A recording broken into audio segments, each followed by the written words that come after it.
وكذلك أنزلنا إليك الكتاب فالذين آتيناهم الكتاب يؤمنون به ومن هؤلاء من يؤمن به وما يجحد بآياتنا إلا الكافرون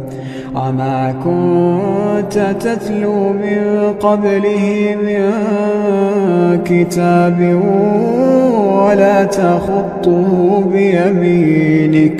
ولا تخطه بيمينك إذا لارتاب المبطلون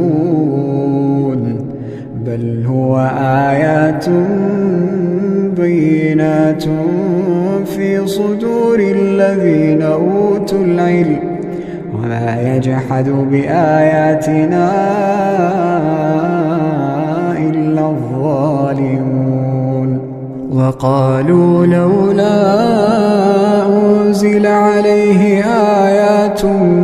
من ربه قل إنما الآيات عند الله وإنما أنا نذير مبين أولم يكفهم أنا أنزلنا عليك الكتاب يتلى عليهم إن في ذلك لرحمة وذكرى لقوم